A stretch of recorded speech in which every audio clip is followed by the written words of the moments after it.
Hey, friend, real quick before you get into the show, I realized today is Monday the 28th.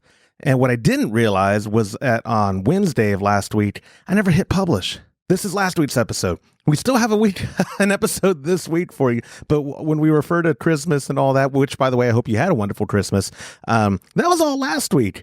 I got an email this morning. Someone was like, hey, no episode last week. And I said, of course we had an episode. I went and looked. It was all on draft. The YouTube video on draft. The published post on our website on draft. All the Spotify, all that stuff on draft. You have to hit publish, Josh. Thank God Todd is out of town. And he probably doesn't know, except if he's listening to this right now and just now finding out. But anyway, I wanted to give you this preface that this was intended for last week, so you're still also getting an episode later this week that with James. Todd's still out of town for our year-end episode. But anyway, with all that out of the way, I hope you enjoyed last week's episode this week first, and I hope you all had a wonderful Christmas. Today's show is brought to you by homebrewsupply.com. Homebrew Supply is your one-stop shop for brew day ingredients, recipes, equipment, and more. Take advantage of everyday low pricing and everyday flat rate shipping only at homebrewsupply.com. Go to homebrewsupply.com right now and use our promo code HHH to get 5% off your order. homebrewsupply.com. Let us help make your brew day better.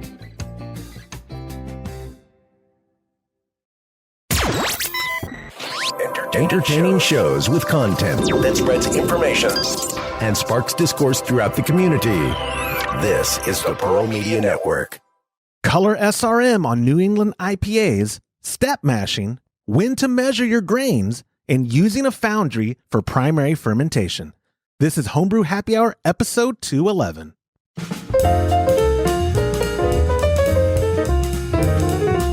Hello and welcome to the Homebrew Happy Hour. This is the show where we supply the answers to your homebrewing questions and discuss all things related to craft beer.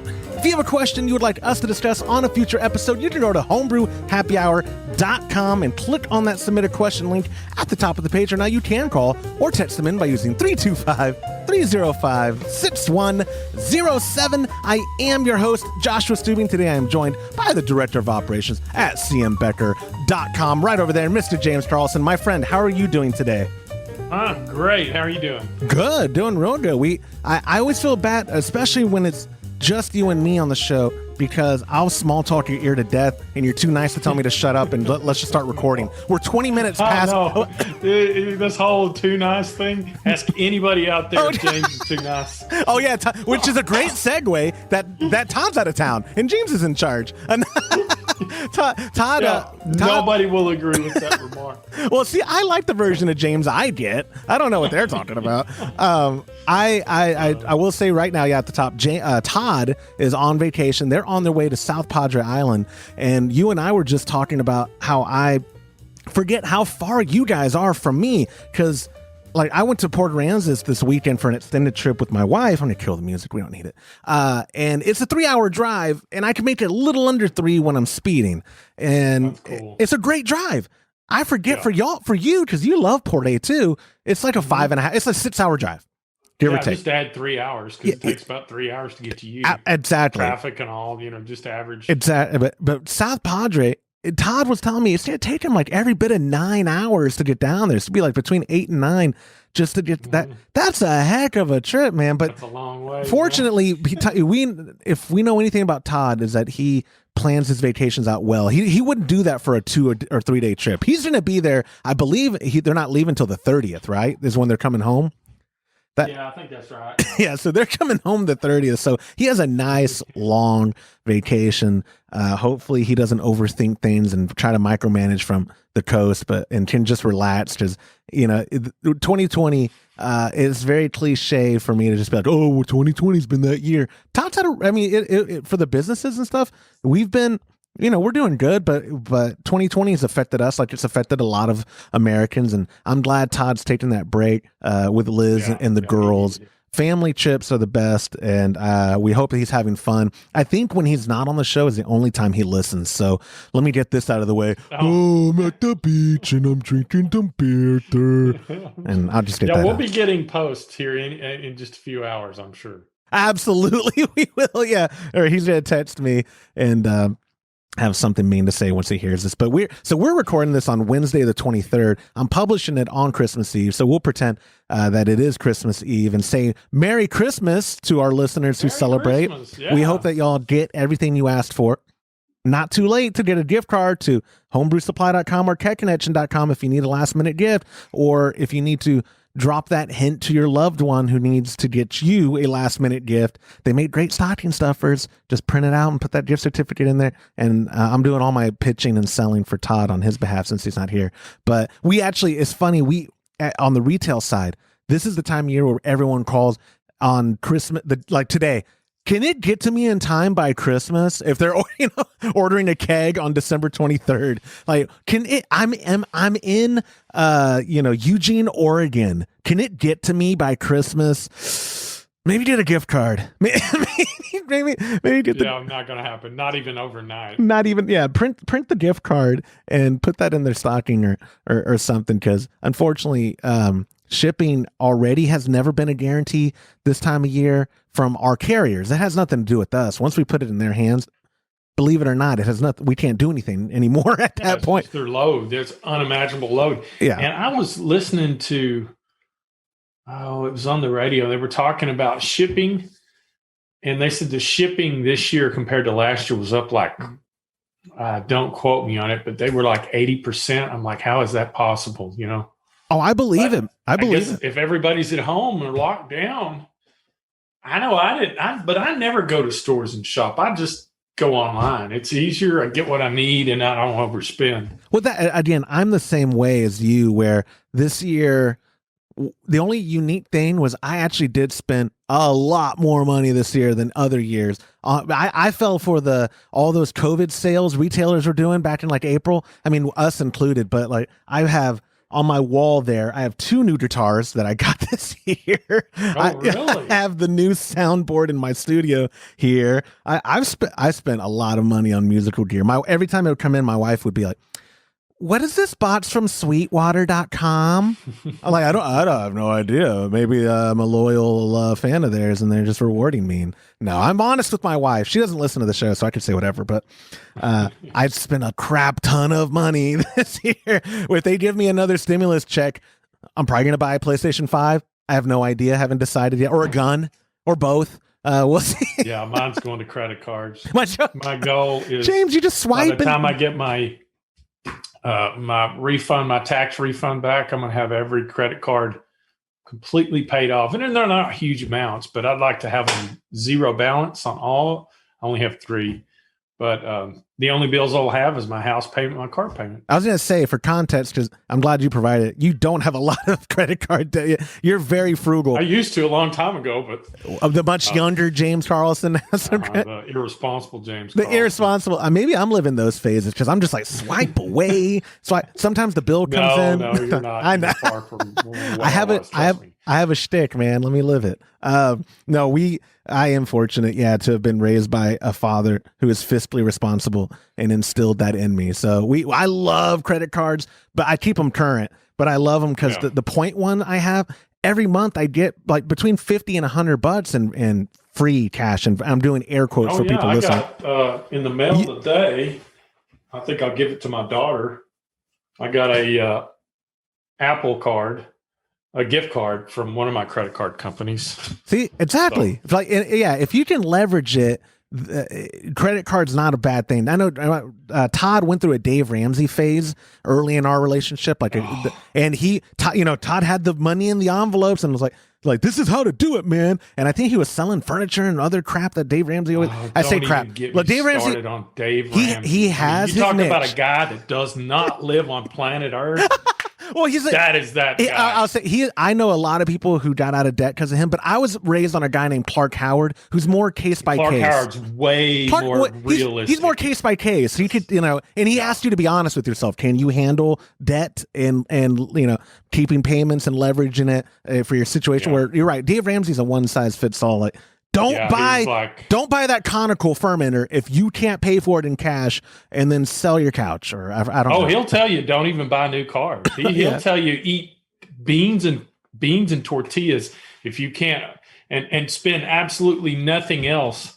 I'm like, dude, I think that if you could snap your fingers and he was broke and living paycheck to paycheck today, he could not practice what he preaches. If he is pushing beans and tortillas, that sounds good to me. Actually, that was a bad analogy. Ramen noodles and water. I've been there. I posted a thing about the like someone showed me this promo. I'm sure it was Photoshop, but it was some gas station or grocery store that did a natural light with it was called Natty and Noodles. It was a ramen and natural light promo where get 2 free packs of ramen for every 30 pack that you buy. And I was like, man, I know what I'm spending my stimulus money on. My wife and I, when we first got married, she was still a full-time student. I wasn't working for Todd yet. I was working at a nonprofit making minimum wage, doing like I was taking kids to these. It was called Head Start, the program, and I would drive food to the different centers and serve it to the kids, and then run errands for the director of the centers. And I was making $5.15 an hour, and that was the only income my wife and I had for the first 3 months of our marriage. And I tell you what, man, you don't know how to. We had a condo. We found some schmuck to give us a loan on a $30,000 condo. And that's a good price for a condo. It was great. Yeah, when that condo just sold a couple years ago for $110,000, and it's right off the square in San Marcos. And like I said, our mortgage, because he gave us a 30-year note, was 8.5% though on our mortgage, and because I didn't have credit at the time. I was 22 years old. I just turned 22, and long story short, I don't romanticize and envy those days of living on like a pot of beans for the week and ramen, and we could go out once a month to a movie, or I say go to a movie, we'd go to Blockbuster and we'd rent a $2.99 movie, and that was treating us. I've been there. Yeah, I've been there. Literally had $20 left. Yeah, right after I got paid and paid bills, because when I got paid, this is when I was a lot younger. Yeah, I had to pay all my bills, because if I didn't, I wouldn't have enough money. I'd blow the money and wouldn't have enough money to pay. So I'd pay everything and then sometimes I'd have 5, 10. At that time, I was managing Pizza Huts, and I didn't have to ever worry about going hungry, because you got free employee meals. So for years, that's all I ate was. When I was at that nonprofit, I ate the food the kids ate too to save money. But you get tired of dinosaur chicken nuggets and mac and cheese, man. It gets old. No doubt about it. I'm totally digressed. But yeah, how am I trying to bring this back to the show? I was drinking piss beer back then. That makes it relevant to the show now. But we all, we all had that. Yeah.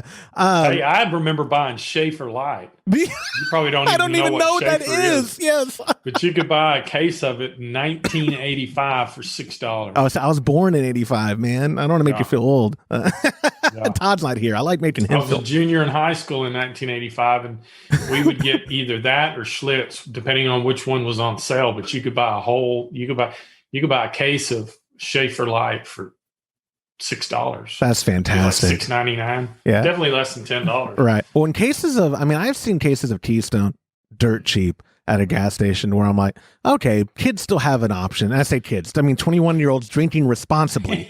I don't mean this underage. Yeah. Because I don't want to get banned on YouTube again. The small talk real quick before we go in. We actually had 2 people sign up this morning for our Patreon, so it's working. People, it is still time to sign up for our December kits, which is the Sweet Malt Stout or the Lord of the ESB. You can get more information between our 2 Patreon recipe receiving tiers at patreon.com/homebrew happy hour. You also, when you join, get the premium welcome pack, which has our t-shirt. It has stickers and other goodies. A tote bag, I think, are back in stock. If you don't get a tote bag, my apologies. When we get them back, every time we have something that you're supposed to get, but it's not in stock, when we get a new run made, I always ship them out to you. So if you don't have something, message me on Patreon. I saw some on the shelf. Okay. Yeah, I think there are, but I just don't remember. But these metal beer signs, I know for sure we have. And people have been sending me pictures of theirs that they've been putting up as they're receiving their recipe kit and premium welcome patch this month. So you get a bunch of stuff when you join at those top tiers, and we have a ton of different tiers and different levels that y'all can join at, and we just hit the 81 Patreon mark, which for me blows my mind, and I cannot tell y'all how humbling it is that we have that kind of support at all. I mean, we have dozens of listeners, but the fact that we have but the fact that and the fact though that any of them want to support us in this kind of way just blows my mind, and we can't express enough how grateful we are for y'all. This time of the year especially is the time we like to reflect on things we're grateful for and this and that, and I think our Patreon community, the absolute best. We have not just our Patreon members, but our listener community. I don't think it's bold for me to say that we all agree, you, me, and Todd, that they're the best community ever. Ever. Like, and I'll tell you, so we're lucky that we, through social media, we get to connect with a lot of those listeners. And from time to time, everybody knows that all three companies are based under one roof. So from time to time, I'll have to pick up the keg line. Well, speaking of that, the phone just rang. And I can't tell you how many times I've picked up Keg Connection or Homebrew Supply, and there was a listener on the other line, and they're always so nice.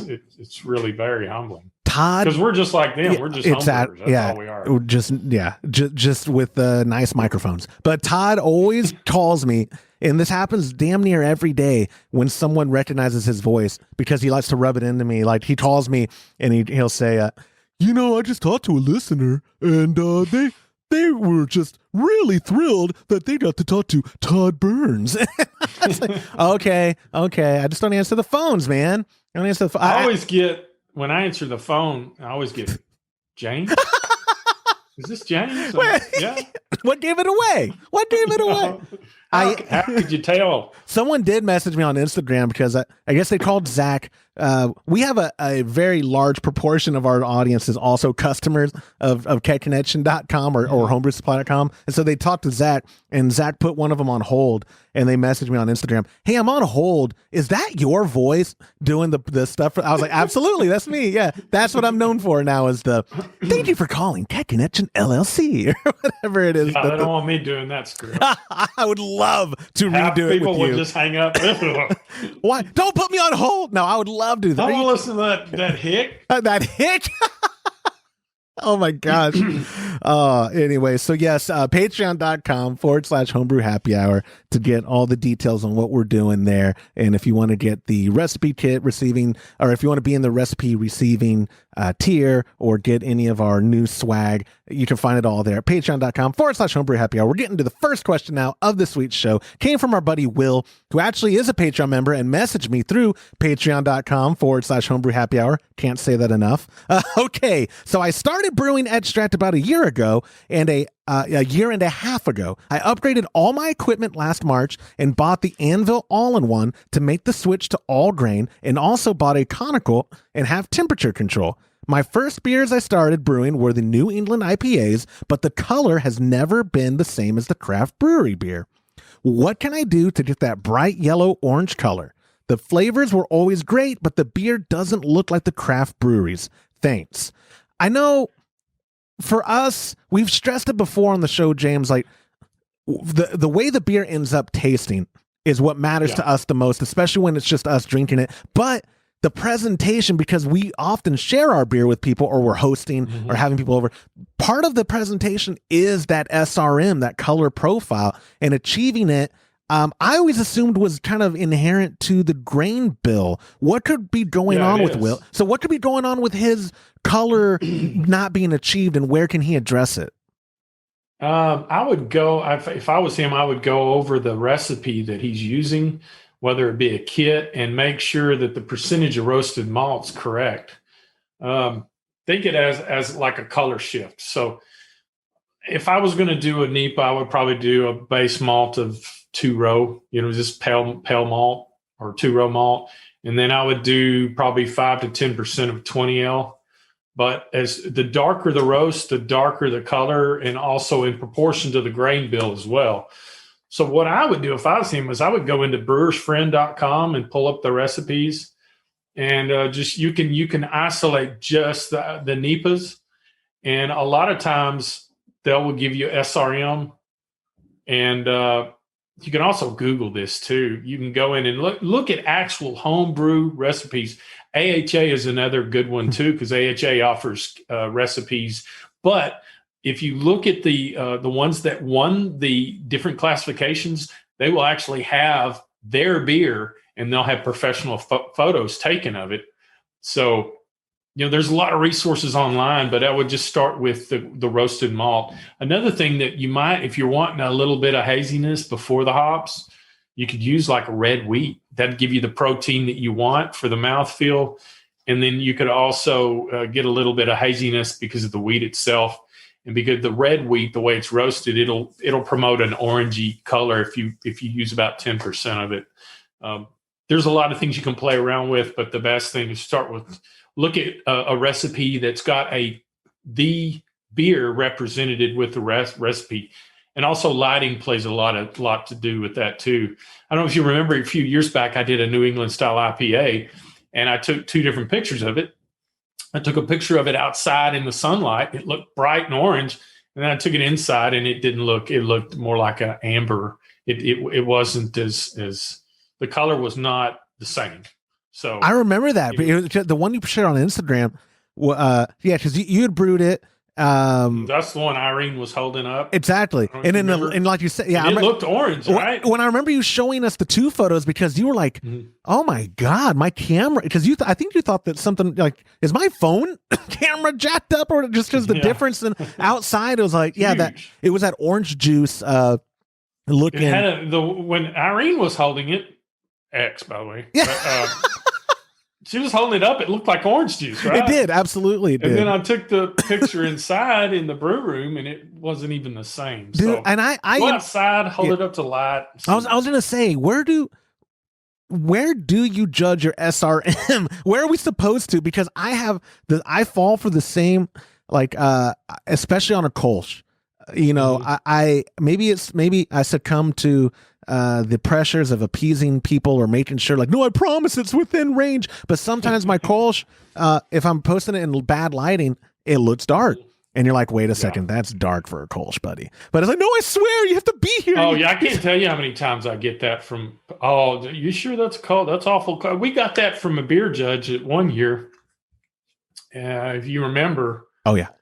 And we're at the booth, right? I spec'd it out. I'm like, we're in the BJCP guidelines. I mean, we're not making a light beer. Yeah. It's a Kolsch, And you and I both had it from the source, and it's not as light as people think. Well, that's what's funny about Kolsch specifically is when I was in Cologne, I was like, Peters goodness, is a good example of a darker. I was gonna say Peters was a darker Kolsch, where it was like, wait a second, Fru is darker than a blonde ale. Fru is darker too. Yeah. So both of those examples are two of my favorites. We've been there and we've had it, and so everything's subjective. Yep. And you just kind of have to take it. That's their opinion. They're entitled to it.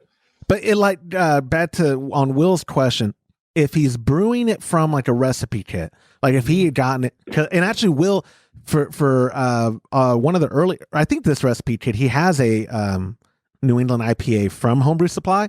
The info is all in there of where he should be, and let's say hypothetically. I'm wording this question wrong. It shouldn't be hypothetical at all. If he doesn't hit the color from the recipe we at homebrewsupply.com send him, then that's something on our end, because it's not the SRM's not what would affect the SRM during the brew day if you used the grains that were given to you? Nothing, right? Nothing else would affect your. I mean, if you're hitting the gravities and the water amounts are all the same, it'd have to be in the recipe. That's what I mean. That's what. Yeah, you're right. Yeah, like to clarify the water amounts. If you're following it, and you get the grains from the recipe and you finish and your SRM is out of the range given to you in the recipe, then something was wrong with what was given to you, correct? Right. Okay. Now, the only other thing or a typo on the SRM is if you scorched the wort during the boil. But you would, if you ever scorch wort, it'll It's a terrible. Have you ever scorched taste. wort? I don't remember. Uh-huh. I'm kidding. I remember that. We all know we have. I have. Oh, we have. Roggen beer. Oh, yeah. You remember that? I do remember the Roggen beer. Terrible. My dad and I scorched with the first go around on the solo, and we saved some of that for the Irish dry stout, and we finished it off in the foundry. I'm lucky that we even ended up anywhere remotely close with our numbers because of how much of a cluster F that brew day was. But yeah, I just couldn't think of, when I read Will's question, I just couldn't think of anything other than the grain bill itself that would affect it, because SRM, and I'll be very straightforward. Don't know if my dad and I have ever compared the SRM to the actual chart of any beer we've brewed. We've always just eyeballed it and just been like, yeah, that looks good. Yeah, I mean, that's all you can do. I think judges have a color wheel they can compare to. Heck, they may have a refractometer or something they can use to measure that. It's not real super important for me.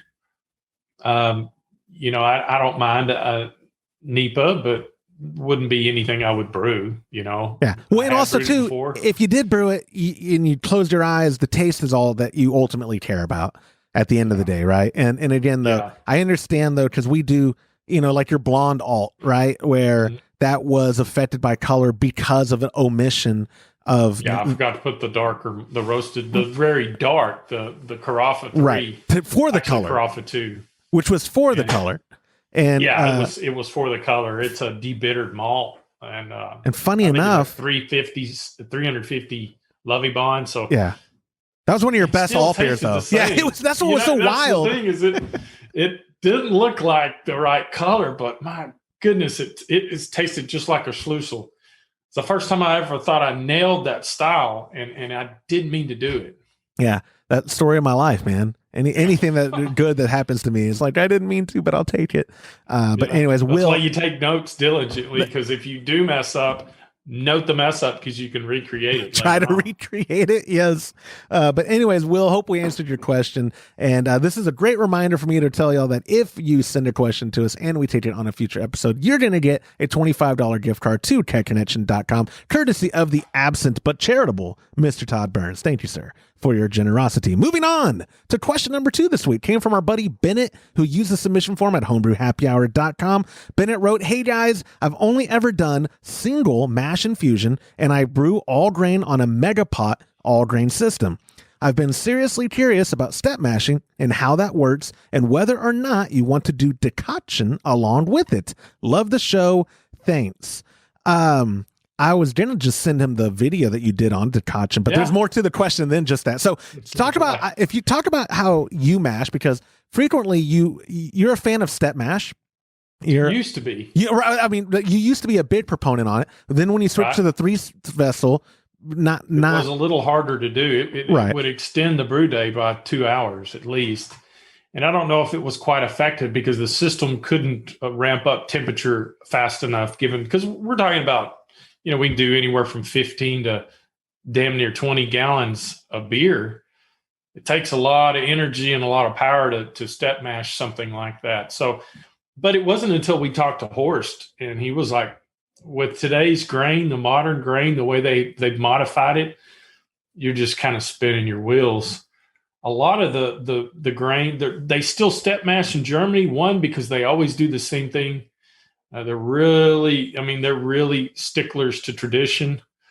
And a lot of the malts over there are the ones that they prefer to use is unmodified. So it requires all the different steps to get the protein or the starches in the kernel for saccharification or conversion. And they swear by it, and they make a good product. Horst enlightened us about that and said that it's just absolutely not needed.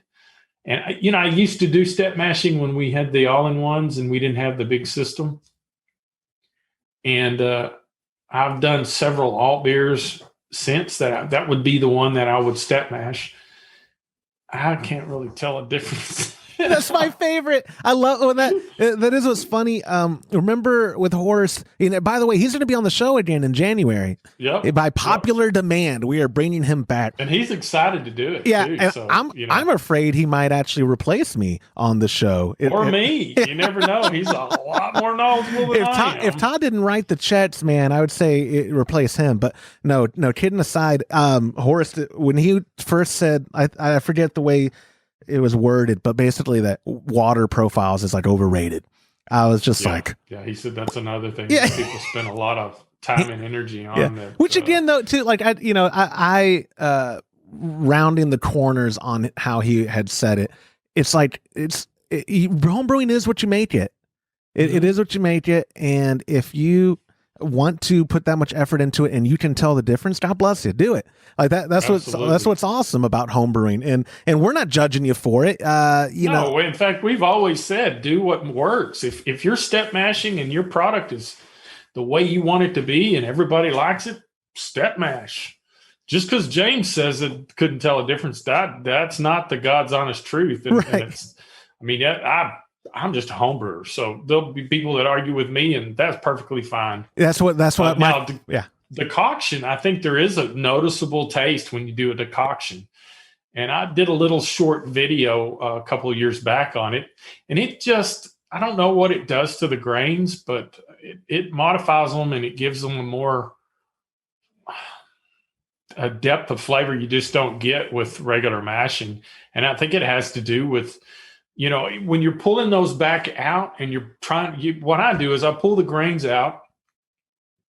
I don't do it to raise temp, which was the whole purpose back in the, years and years ago, is when they didn't have thermometers, they used decoction to get to the next step because they were step mashing, and you couldn't have step mashing back then without decoction, because that's how they would go to the next step and the next step. And so it's pretty ingenious. But a lot of the fest beers, they'll do decoctions, and what it does is it adds a layer of flavor. Maybe you're caramelizing the malts, because when you pull it back out, that malt has some sugars on it. And I think when I do it, I try to pull only the grain and not you're going to get liquid, but I use a strainer, a wire strainer, and it's a quart strainer, and I'll do, like on a 15-gallon batch, I'll do like 6 quarts or 6 scoops. I'll put it on the stove or burner, and I'll stir it. It's really, once it starts boiling and bubbling, it smells wonderful. So good. Oh, it smells so good. You got to keep stirring it because you don't want to burn. You certainly don't want to scorch that because it wouldn't take a lot to it. So you got to watch your heat, keep it boiling, keep it moving, and then put it back into the mash tun. And it may raise the temperature a little bit, but with our recirculation mash system or HERMS, it'll stabilize back to where you have it. If you're wanting to go into like your alpha range, like on, I think when we did that blonde alt, I mashed it like 145 degrees, and then I did a decoction, and then we bumped it up to 159 for about 15 minutes. So we did, 45 minutes of your beta, and then we finished it off with about 15, 20 minutes of alpha in that range. And then I did, once we had gravity where we wanted it to be, you do what's called a mash out. And then that means you bring your mash temp up to 168 degrees, hold it there for about 20 minutes. That kills all the rest of the starch conversions. So what it allows you to do is you've got a certain profile in mind, and that's what you've engineered in your recipe and your mash temps. So when you do your mash out, that means, okay, I've got it where I want it. I don't want it to modify anymore. Shut all that down. And the way you do that is the mash out. Plus, it gets you ready for your sparge, and then you can go ahead and sparge and rinse the rest of the residual sugars off the grain bed. I think a sparge is very important, but a lot of people with brew in a bag, they won't do a sparge. They just do a single batch, and that's fine too. Once again, whatever works for you is good. Oh, and that reminds me, I have so much feedback that I need to include in some show notes or on a future episode from people brewing a badgers talking about the squeeze. Got a lot of feedback on proud squeezers, man. There's a lot of them out there, and going over their process and how they do it and the success they've had. Which again, this is why I love the show, because we can say what we want to say, and then people and they're very kind about it. No one was rude. I but absolutely. they brought it up and they're like, oh, here's how I do it, and here's the results I achieve, and here's why I do it. And then I was like, oh my gosh, never, because we don't brew in a bag, we never know. So they would be the ones that would know, and maybe one of those would make a good guest on an episode about that. Absolutely. I'm certainly not the one to do it. I did brew in a bag 10 years ago when I didn't know it was brew in a bag. I just thought, I went to Austin Homebrew and I noticed that this big bag was the same size as my cooler I was using as a mash tun. And I thought, why couldn't I just line this, add the grains, and when I got done, just pull it out, So I did that forever and finally got a bazooka tube for the bottom. And I think the brewing the bag worked better than the bazooka tube in the bottom. That's hilarious. So to bring it on, to wrap up Bennett's question, step mashing and how it works, but the second part of it, do you want to do a decoction along with it? It almost seems like it would be it would be more justifiable or easier to do the decoction if you're already step mashing. True or false? Oh yeah. I mean, it would help you along, especially if you've got the system that we have where you have a hard time getting to that next step in temperature. Sure, absolutely. And I would tell you, go ahead and do it. Try it out. Do some research online and brew something that you've already brewed that you're familiar with, and then do the step mashing. We're talking 120 degrees and then go to 130 and then go to 145 and then go to 155 or 159, do the 168 mash out and then the 170 sparge. But between those, take a little bit and boil it and put it back in and see I would at least do that when you're going from your beta, which is your 145, to your alpha, which is the 160, 159, 155, 159. Do it in that range. So do it after you've done your beta rest, do a decoction, and then introduce it. You're going to go up a little bit in temperature and then see what you think. Now that's just you're a madman that I know has done up to triple decoctions. Would you recommend that this first go around with step mashing? I wouldn't. I knew you'd say that. I mean, if he did that, it could be a mess, especially if he scorched the grains, and it could be. I mean, he'd be cussing me. Well, what you did it with an alt, or what beer did you do a triple decoction? Was it a Pilsner? Alt. It was the alt. Okay. It was the one we took to HomebrewCon, that first alt that we took to HomebrewCon. That was a very well received alt, though, dude. Remember? That was the one where that judge hung around way too long. He kept coming around, and I thought, what is he going to... He's about to tear me up because he was the alt beer judge. And I thought, I'm not in the mood to hear this, I wasn't as thick-skinned back then as I am now, and it come to find out he liked it. So, and he kept bringing all his buddies. That's why he kept coming around. He had to find someone who hadn't tried it yet, and then come back and like, hey, can you serve them on? And by the way, can you fill my glass up too? And that first year that we served beer at our booth was HomebrewCon Minnesota.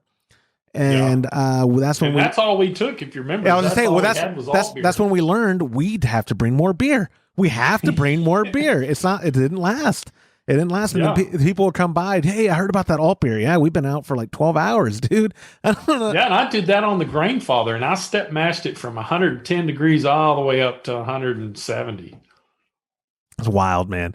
I remember that Grainfather in you was like peanut butter and jelly. Worn that out. I mean, it looks it's still in use. Rolled down a hill. It's so funny that it's still in use. I hear that like Zach, our sales lead, uses it whenever he does brew days. That isn't with one of you guys on the Spite system, and I did it too because the Grainfather is so approachable, or the Foundry. It's easier to use. Yeah, easier to clean. Yeah, exactly. Like what Will was saying in the first question. We have another question about it too. The Foundry has been so popular this year from Anvil. Like they've been back ordered for forever at one point, and hard to get, and COVID supply chain stuff happened and all that. But all these electric all-in-ones are so approachable when you're moving from extract to all grain, especially. And then, like you said too, if you're just doing 5-gallon batch, doing step mashing on the Grainfather is a lot more approachable. It's oh yeah, user friendly. And you know what I do now here lately is if I want to if I want a medium to light body beer, I'll mash between 148 and 150 and just do a single temp mash. If I want something with a little more body, I'll probably do 152 to 155. But for the most time, it's 150. Right. Call me lazy, but it seems to work. No, but that's not, I mean, when that is rubbed off, I think on Todd and I as well, for that approach of just like, we're good here. And we're, as long as we keep producing good beer, when you say lazy, I think that when you find something that works, if it's not broke, you don't have to fix it, right? That kind of thing. Right. And we're just don't get buried in the details. There you go. I can take the fun out of it. No one's ever had to accuse me of that because I am not an explorer. I'm not an adventurer. I find what the recipe kit I like and I just stick to it and I just brew. There you go. I just brew. All that. So thank you, Bennett, so much for submitting your question. Moving on to the third question for this week's episode. Came from our buddy Joe F., who also used the submission form at homebrewhappyhour.com. Joe wrote, "Hey guys, just joined your Patreon and really appreciate all of the content you put out. My question is regarding when to measure your grains. I always assumed that you measured the grains out first, then crushed them. I was putting together a recipe on Brewer's Friend and noticed the option to purchase the grains milled, but the grains are only shipped in whole amounts. For example, my recipe calls for 8.82 pounds of Vienna malt and Homebrew Supply ships in 1 pound increments. I got to thinking that the grains should be the same weight, whether crushed or whole, and I could just order 9 pounds and then weigh out 8.82 pounds for the recipe. Is this correct, or should the grains be weighed pre-crush? Thank you for all you do, and I look forward to many more episodes." Joe, that is a great question. People who don't mill their own want to make sure that, because again, when you're plugging in your numbers on a Brewer's Friend or Beersmith or Brewfather or any of the calculators out there or software options available, you have to be precise if you want it to spit out correct information. And so you also, meaning if you tell it that you're doing 8.82 pounds of Vienna, you need to make sure you're doing 8.2 pounds. I agree with his premise that it should weigh the same crushed or whole, but are we wrong on that? Is there an appropriate time to measure out your grains? I would probably, if he's on Brewer's Friend, he's using the tools and the recipe builder, I would bump it up to 9 pounds and see how that affects because you can hit that on the bottom. Plug in the profile that you're wanting, the kind of beer style you're wanting. There's a little box on the right that says more. Click on that. You'll get an extended drop-down box, and it'll load the SRM. It'll do the pre-gravity, the final gravity. It'll give you all the parameters for that style, and it'll tell you whether green and good or red you're out of whack. And knowing that everybody does equal amounts, it's hard to get. I don't know of any homebrew store that would do, unless you walked in. I don't even know how you would bill out 8.82 because everybody has inventory to deal with. I would say if you've generated a recipe and it spit out 8.82 pounds of base malt, you can go in there and you can click in that box where it says 8.82 and put 9 and hit enter, and you can see the difference. Go back, put 8.82, hit enter, and look at, are we splitting hairs on this? I mean, just like I just stated earlier, don't get yourself bogged down in the minutia that is this. And I'm not saying it's not important, but I don't know if it's so important that I would worry about it. Gotcha. I would put 9 pounds and not think a second's more over it. Right. Yeah. And like you said too, that I think we benefit, and by we, I mean the proverbial collective home brewers, benefit from living in 2020, the best time ever to be alive and be a home brewer, because of tools like where you said he can instantly get the data spit out to him about what 9 is going to do versus the 8.82. It's going to be very little. That's my assumption as well, is that it would be very little. And like you said, I think it is an inventory thing why they're in whole amounts. They have to be in by pounds, because breaking it out like it's a Bitcoin or something would just be difficult in the inventory side of things, of trying to keep up with tenth of ounces, right? But have you ever run into a situation though where you weigh it out, because you mill your own grains when you're brewing, and you measure it whole, And then I do. I always go up or down. I round up or down on where I'm at, but I'm using the recipe builder, and then I'm looking at. I'll plug in the style, like if I'm doing a Vienna lager. There's some roasted malts that you have to use to hit the SRM, the color, and that can certainly affect the taste of the beer, especially if you're using black patent malt. It's very bitter. Or using chocolate malt, once again, very bitter. So if you're using that, that would be the only two things that I would say. If you're using those, you definitely don't want to round up or down. Always, or I would say you would always want to round down, never up, because a little goes a long way with those two malts. And if you put too much in there, it's going to significantly increase the SRM, the darkness, but it's also equally going to make it more bitter. It's going to give it that coffee-ish stout taste. So I think that if you have to, let's say that you're going to do, like it calls for 4 ounces of the black patent malt, you wouldn't want to go, I would probably have them call and have them pack that separately, and then you could weigh it out separately, because I would be that's what I've run into in the past, where especially with an alt beer, there's such a definite profile taste. And because of the fact that you're using really dark malts for color, back in the day when I wasn't using the debitter, like the Carafa 2, you had to, I did 8 ounces on a 5-gallon batch of alt beer. And I used the chocolate malt, and I've used black patent, both of them. It was way too much. So I backed down to, I think I went all the way down to 3 ounces or 4 ounces on a 5-gallon batch. And it made a significant difference in taste. So my advice, if you're using anything other than black patent or chocolate malt, I would just round up or down according to your recipe profile tool. If you're using black patent or chocolate malt, have them bag that separately. They will be more than happy to do that. And then you can weigh that out on your own, and you'll have a little left over. And that's what I do. Yeah, and I'm glad you added that last part, because it is important. If you have the black patent separated, then you can weigh it out and make sure that you're applying as much as you need or want to taste or whatever.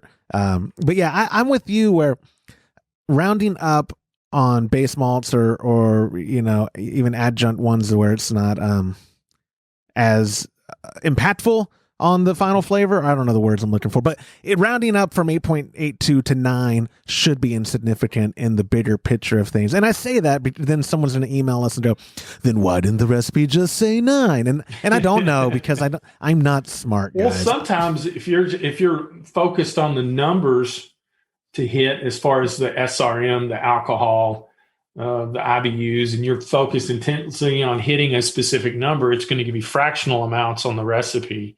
I know in the Brewer's Friend recipe builder, but what I do is it's a little give and take. I know that the recipe stores and the people online, they're only going to do equal amounts or half pound amounts, hops and ounces, and sometimes on the really darker malts. And I did say black patent and chocolate, but then you've got Carafa 3, you've got any of the really anything that's 300 plus Lovibond, something really dark can affect the way it tastes, even if it's roasted rye or burnt wheat or whatever. I don't even know if there's such thing as burnt wheat, but the really dark wheats and dark rye, any dark roasted malt will affect flavor as well. Even the debittered ones, if you use enough of it, it'll come through. Perfect. And then his final part, just for wrapping up his question, should the grains be weighed pre-crush?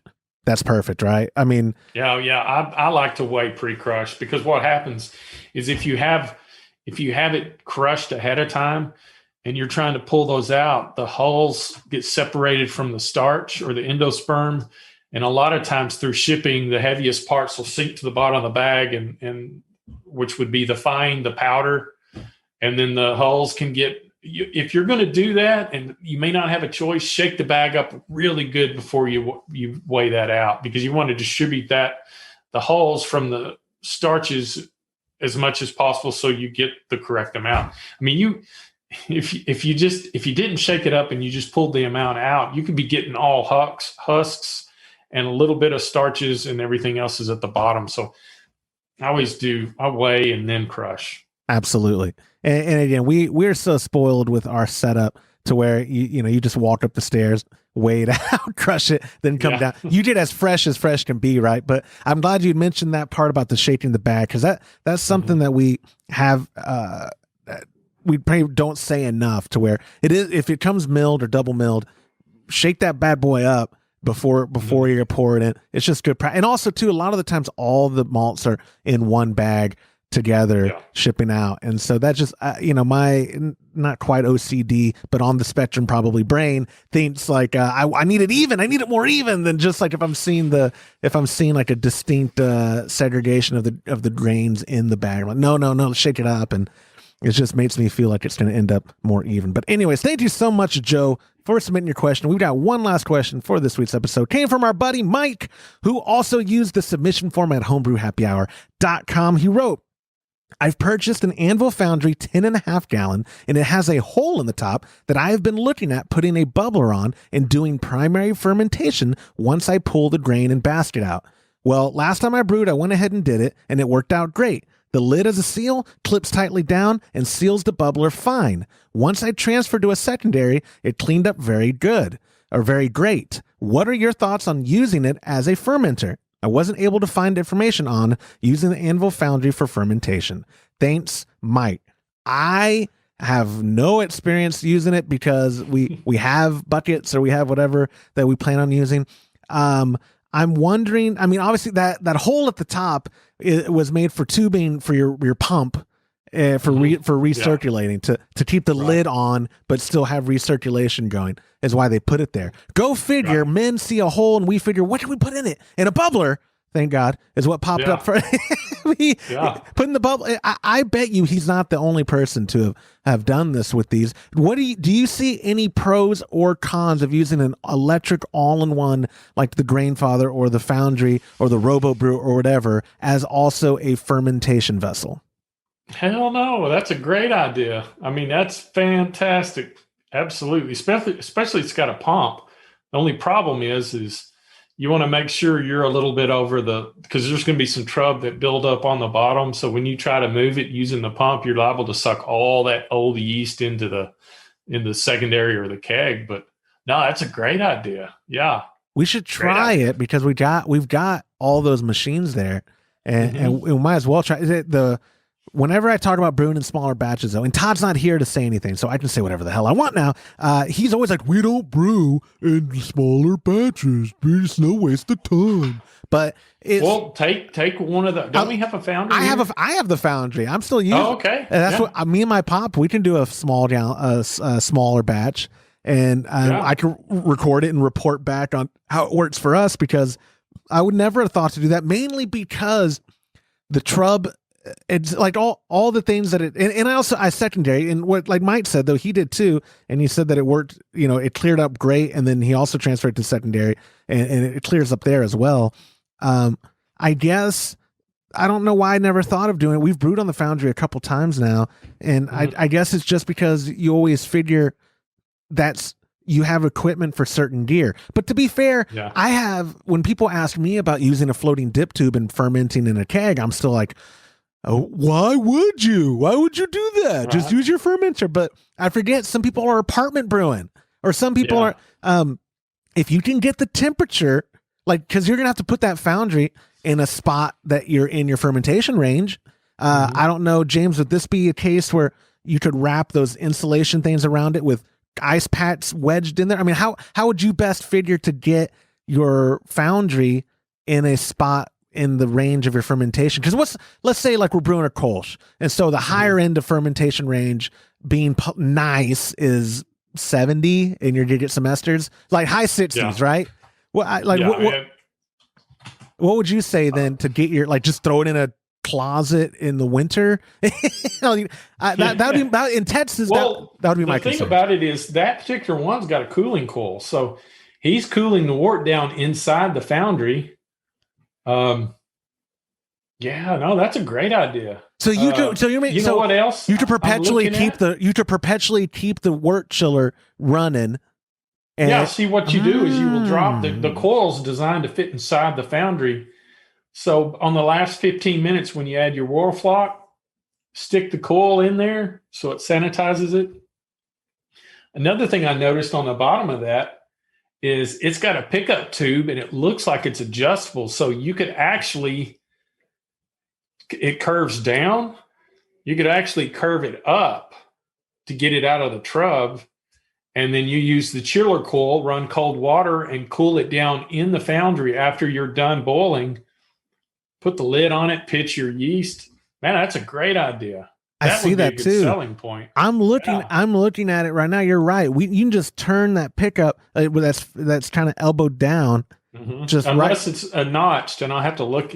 You might look at that tubing may be notched to keep it in one position. I will look at that. Yeah, it's at my pops, but as long as it doesn't have a location tab or something, you can spin it all the way up. In your opinion, just pulling info out of your butt, how much displacement is that chiller even doing? It's negligible. Like is that going to also?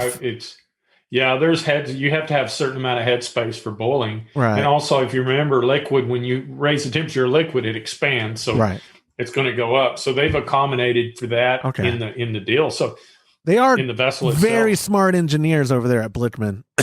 Yeah. Throw that chiller coil in there, last 20, 15 minutes of the boil, sanitize it real good. And then throw the water to it, cool it down, pitch your yeast, throw your lid on, airlock. Fantastic idea. Interesting. I hate that I didn't think of that first, Mike. Yeah, how dare you, Mike? And also too. Well, it's not even just that he thought of it. He kind of wrote in to rub it in that it works. Like I don't understand rub away, what's the question? What's the question, Mike? Oh, the question is how come you idiots haven't done this yet? We really can't on the 3 vessel.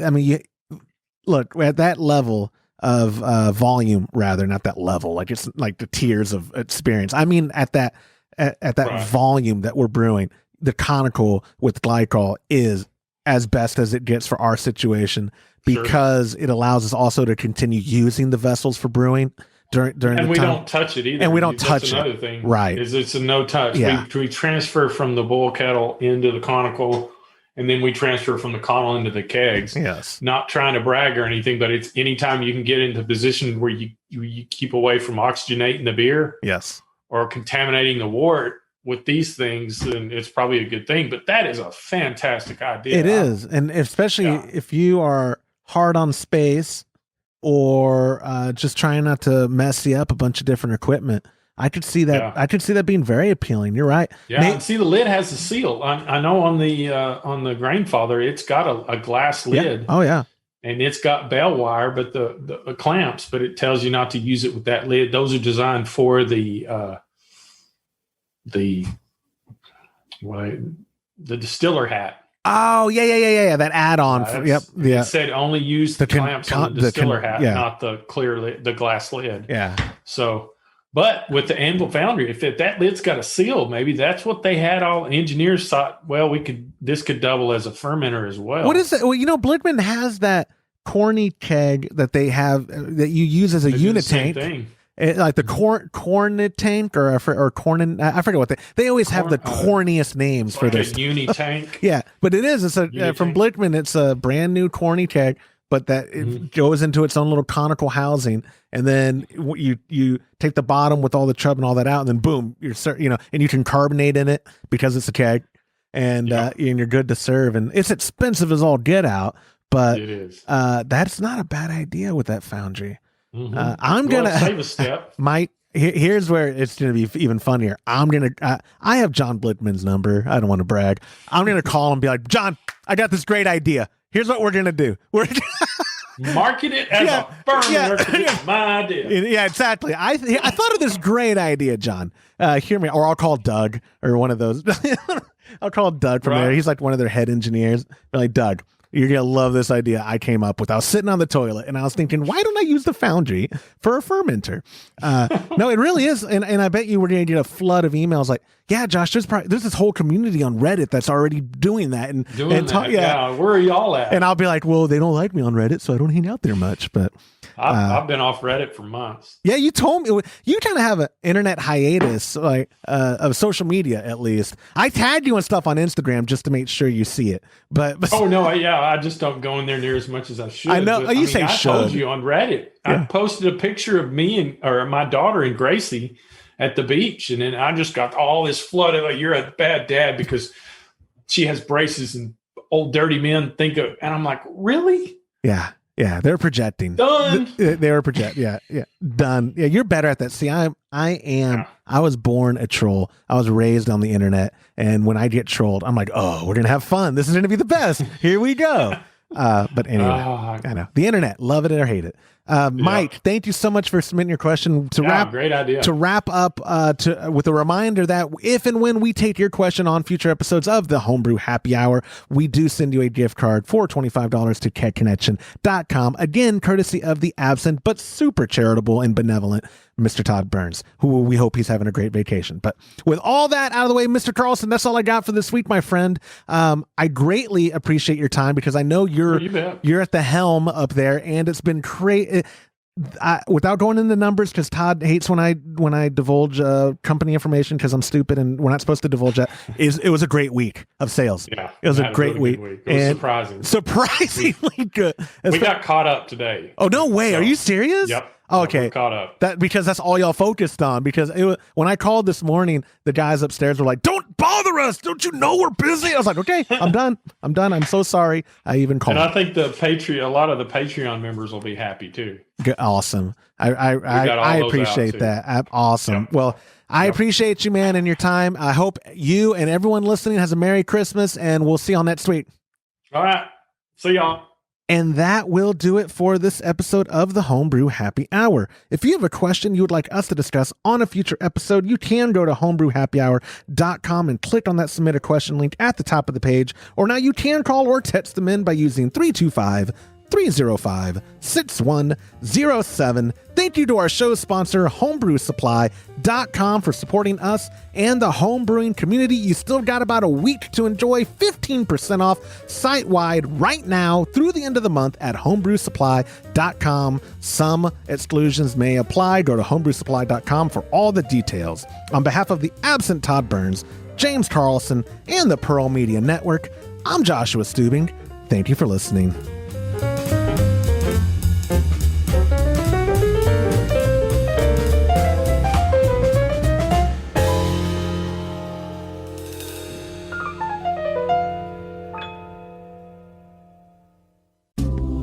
This program is made possible by the checkbook of Mr. Todd Burns and by contributions to our newly launched Patreon by viewers like you. Visit patreon.com/homebrew happy hour and join our community.